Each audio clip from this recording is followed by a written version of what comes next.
อื่นเป็นว่าเอาจิไปไส้นี้ไปจีนตัวเมนสบอกไปใส่กระยาเลยต่างห้าหักได้เดี๋ยวเราจะเกียมเช็คอินแล้วทริปนี้เรามีมูสุดพิเศษไปหนับก็คือมามี่กันเด้อเจอกันยุคนึงไปเดี๋ยวผ่านการกวดตำรวจแล้วก็ไปเจอกันคณะผู้ผ่านตำรวจคันทับคณะผู้ผ่านตำรวจดิ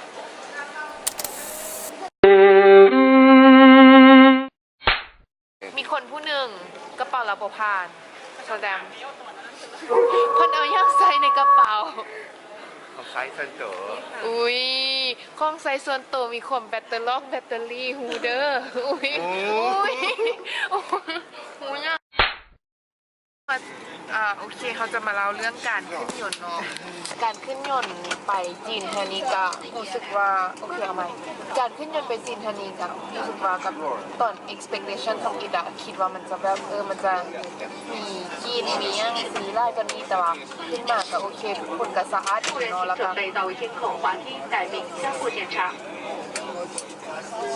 ก็รู้สึกว่าแบบมันก็ดีกว่าที่คิดไว้ล่านะโอเคละตอนนี้ก็เป็นเวลา 15:25 นาทีซึ่งเขากำลังจะโบดดิ้งความจริงแค่ในปีโบดดิ้ง 15:50 เพราะฉะนั้นพยายามที่จะมาจีนหรือว่าไปต่างประเทศหรือว่าเดินทางสักไกลๆเพื่อเวลาไว้เลยโบดดิ้งนี่ไม่ทั้งว่าแบบขึ้นจากพื้นที่เบาะนี้ประมาณโอเคสันเดียวเขาไปเจอกันเลยไป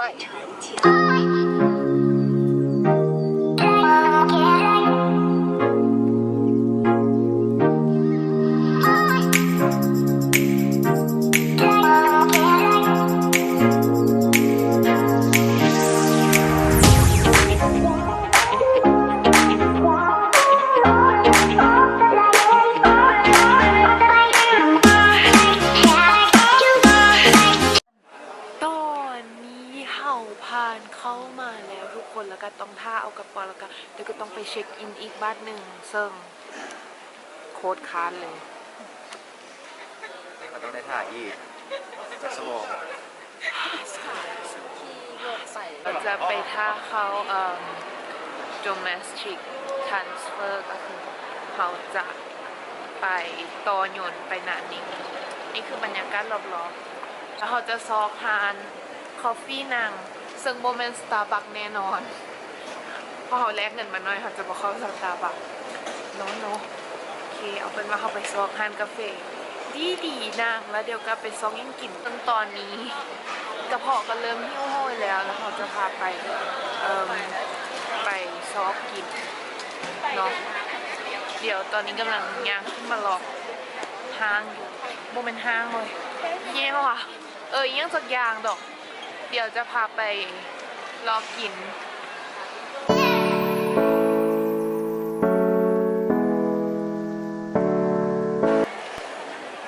มีสั่งมาล่า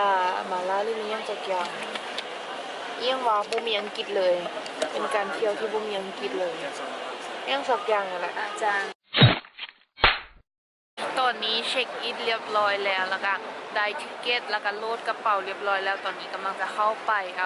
domestic security check สำเนียงบ่ถึงห้ามรอเด้อตอนนี้22:42 นาทีแล้วนะคะเดี๋ยวเราจะเดินทางไปนั้นแล้วคิดว่าไปฮอตก็น่าจะนอนเลยไปฮอตกันน่าจะอาบน้ำนอนค่ะน่าจะไม่ได้ถ่ายน่าจะผ่าถั่วห้องน้อยหนึ่งมั้งว่าเจอกันมืออื่นเลยยังโมโหเนาะคันเมื่อยก็เจอกันมืออื่นเลยแต่คันเมื่อยก็จะผ่าถั่วห้องน้อยหนึ่งของเมื่อยรู้สึกตอนนี้น่าเยิ้มบอสพ่นเยิ้มฮัลโหลนี่คือพ่นหนึ่งในบูฮวมเดินทางของเราขับรถทักษะโซ่แล้วตอนนี้ขออนุญาตไปพักผ่อนก่อนเนาะเดี๋ยวเจอกันอยู่นานนึงเลยไป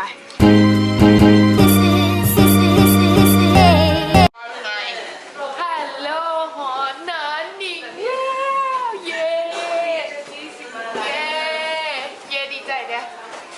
มื่อกี้นี่ฝัน ฟันว่า ฝันมาได้นอน โอ้ยหน้ากันร้อนๆลิบกับบุมีแล้วเมื่อกี้ยูถึงหย่นได้นอนน้อยนึงนี่แหละบุได้นอนไล่แบบนอนหลับๆตื่นๆจีนทางล่างแมงหักไล่เบอร์อู้กลมลงมาหาใส่ร่างบอกสิละโอ้โอ้แบบโอ้ my god แต่ก็เป็นยังเนาะ still alive ตอนนี้ก็เดี๋ยวก็ไปกดคนเข้าเมืองซึ่งไอ้ต้นบนน่าจะผ่าน โอ้ยคือยิงพร้อม โอเคแล้วไปเจอกันยุงแฮมไป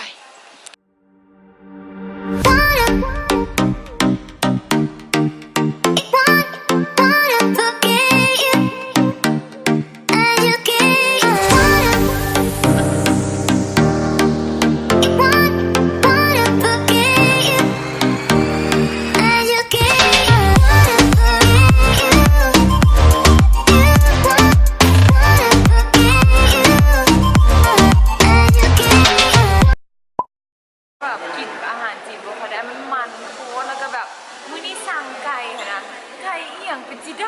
ำคือตัวงูนี่แหละถ้ามีได้ เดี๋ยว คิดว่างู เดี๋ยวขึ้นหูมานี่ขึ้นหูมานี่ขึ้นหูอยู่นี่ งูเหรอเบิ่ง แล้ว แต่ แบบถ้าอีคิดว่างู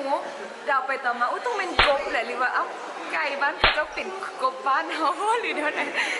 อาจารย์เนาะอาจารย์นี่กีฬายางใหม่บอก แล้วย่างหรือเราปีกแล้วย่างหรือเราปีก พูดยางขึ้นแล้ว ย่างไปโอนไปพูด เดี๋ยวผู้นีเดอเผาควันอาจารย์ ขึ้นหน้า Facebook อยู่นี่ ขึ้นหน้า Facebook อยู่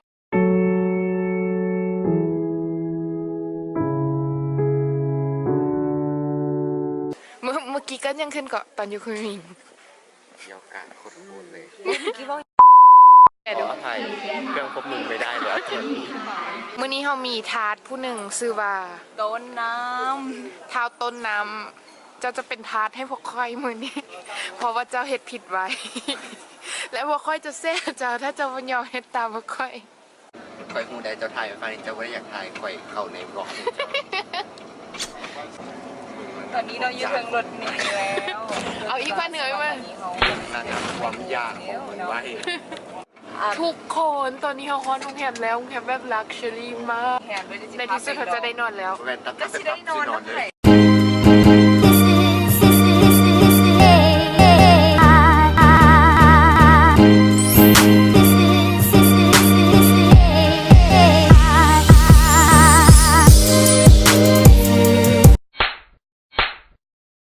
ฮัลโหล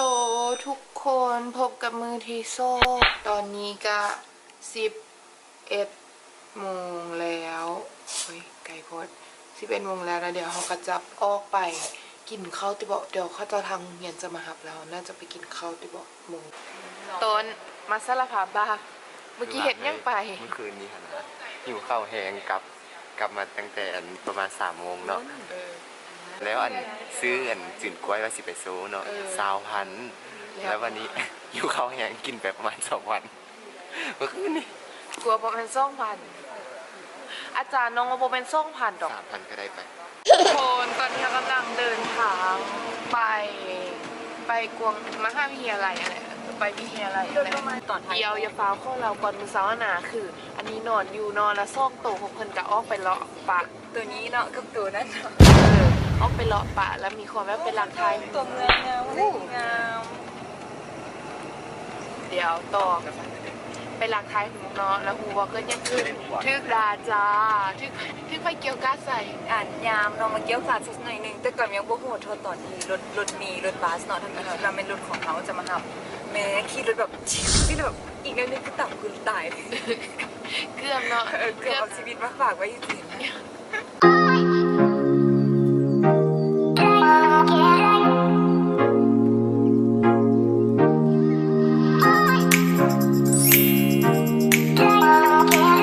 และนี่ก็คือมหาวิทยาลัยพอแล้วดีโอเคนำเขาจะไป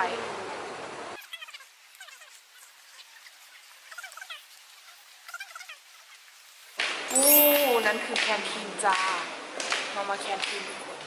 อาหารจานทัพพีทีเขาจะได้กินมาอย่างต้น จ้า อาหารจานว่าใส่น้องสาธิตการกิน กินได้เบิ่งเด้อ เขาแล้วคุณได้ เป็นไงไม่ได้รสชาติแซ่บบอาหารวาง มันสัมผัสถึงได้ถึงความบ่มีกลิ่นและบ่มีสีและบ่มีรสชาติ แล้วบ่มีเฮี้ยงเลย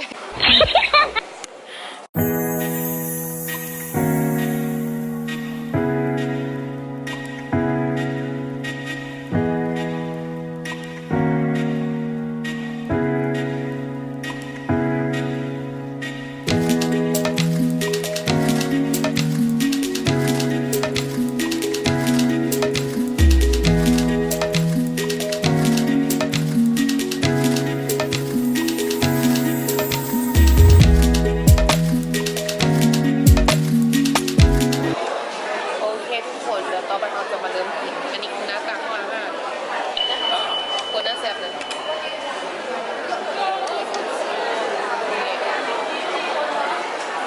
คนนี้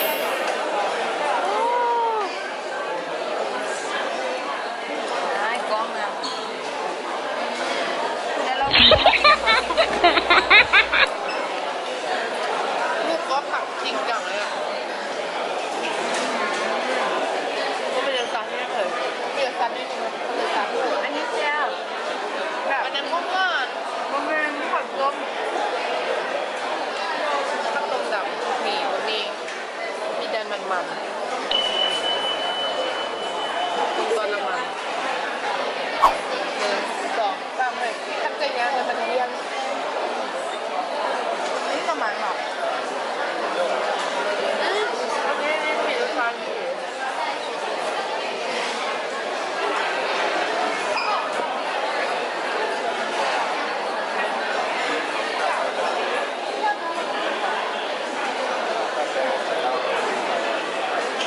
เอามาต้มกันกุ้งเป็นโตๆนะจ๊ะกุ้งเป็นโตๆนะจ๊ะ1 2 3 1 2 3 กุ้งกุ้งไข่